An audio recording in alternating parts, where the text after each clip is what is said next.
questão a gente vai falar sobre a parte 3 aí da semana 10, dia 5. Questão 21 vai falar que o Poder Legislativo Federal é bicameral, certo? Câmara dos Deputados e do Senador. Acertado. Câmara dos Deputados e o Senado Federal, ok. Então é exercido pelo Congresso Nacional e se compõe da Câmara dos Deputados e do Senado Federal. Perfeito, questão correta. Questão 22. O Poder Legislativo opera por meio do Congresso Nacional. A instituição ela é bicameral, composta pela Câmara dos Deputados e do Senado Federal. Salvo indisposição constitucional em contrário, as deliberações de cada casa e de suas comissões serão tomadas pela maioria dos votos presente, maioria absoluta de seus membros. Então veja, o Poder Legislativo ele é exercido pelo Congresso Nacional, compõe-se da Câmara dos Deputados e do Senado Federal. Ele traz a literalidade do artigo 47. Salvo disposição constitucional em contrário, as deliberações de cada casa e de suas comissões serão tomadas pela maioria dos votos presente, a maioria absoluta dos membros. Questão correta, portanto.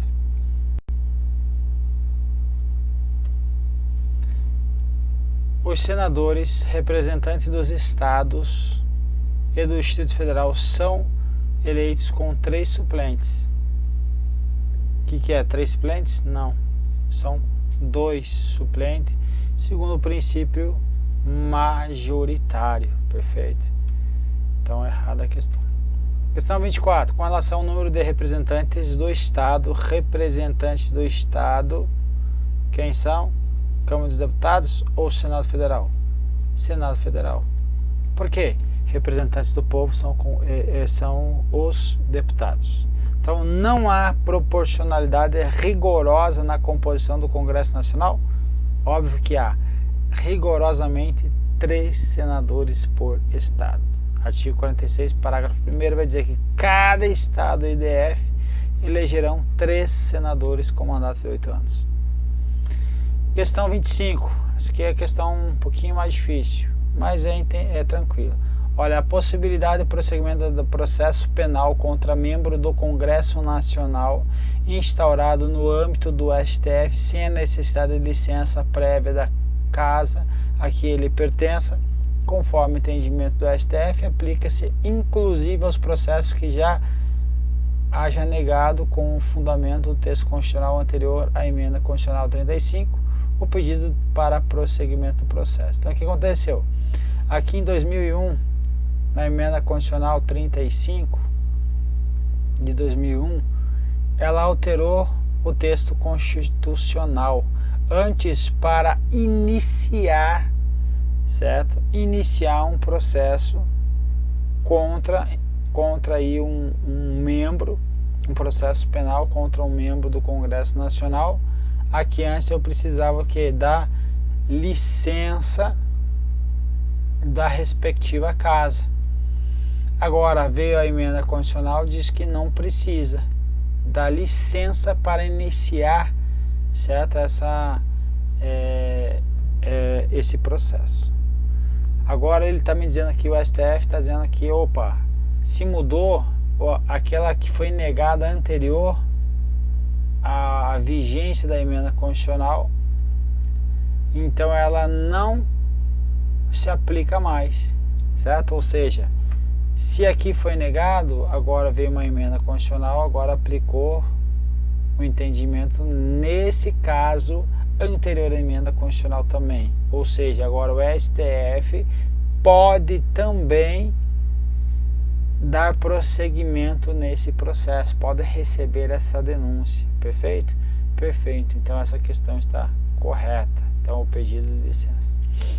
Então, novamente, emenda constitucional entrou em vigor e agora não se exige mais a licença prévia aí para que o STF receba a denúncia. Agora ele pode receber a denúncia, perfeito? Mas e antes? Se foi negado, caiu por terra essa negativa e agora o STF pode receber essa denúncia aí contra o senador ou deputado. Perfeito? Então, esse é o entendimento do STF. Questão correta. Então, veja. Aqui, parágrafo 3º. Recebida a denúncia contra senador ou deputado por crime ocorrido após a diplomação, o STF dará ciência à respectiva casa.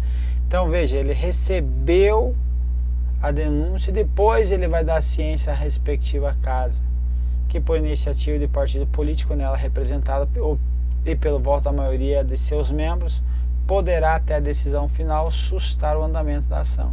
Então pode suspender o andamento da ação até a decisão final. Perfeito? Então, até a decisão final. Então, antes do que ocorra a decisão final, pode ocorrer a sustação desse andamento dessa ação. E o pedido dessa sustação será apreciado pela respectiva casa no prazo improrrogável de 45 dias do recebimento pela mesa diretora. A sustação do processo suspende a prescrição também enquanto durar o mandato aí. Então, pode sustar após o andamento da ação, mas não mais depende do Congresso Nacional a aprovação para receber a denúncia, ok? Por causa da emenda constitucional 45. Questão 26. Não se confunde os conceitos de sessão legislativa e legislatura. Não se confundem? Não, porque aqui é anual, então aqui é anual, e tem a duração de... E esta aqui tem duração de 4 anos. Perfeito, questão correta. Então, cada legislatura tem duração de 4 anos e a sessão legislativa de 1 ano. Questão 27. Para que essa convenção, qual a convenção? Supondo que o presidente da República, dentro da política brasileira, de apoiar ações internacionais contra crime organizado, assine uma convenção das Nações Unidas contra crime organizado.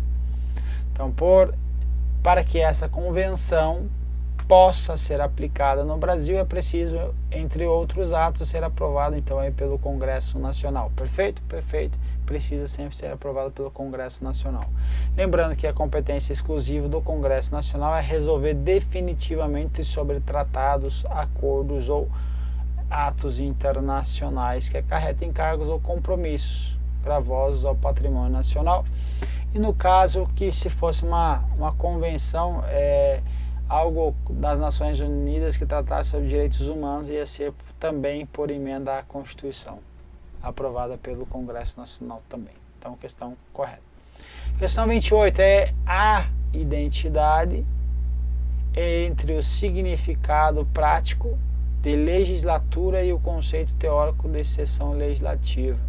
Então, significado prático, isso daqui é de 1 ano e essa, 4 anos e essa aqui de 1 ano. Então, há identidade? Não há identidade. Significado prático, um é 4, outro é 1. Então, está errada a questão. Por fim, questão 29. A criação do Estado, então ele está falando aqui em cima, julgo a seguir-se considerando a hipótese de que se estivesse sendo debatida a possibilidade de efetuar o desmembramento do Estado do Amazonas, criando um novo Estado. Então, a criação do Estado acarretaria na alteração do número de senadores da República. Então, sim ou não? Sim, porque se eu crio um Estado, eu vou criar mais 3 cargos de senadores, porque são 3 por Estado. Criei mais um Estado, mais 3 senadores. Questão correta. E assim terminamos a última bateria relacionada ao Congresso Nacional. Um abraço.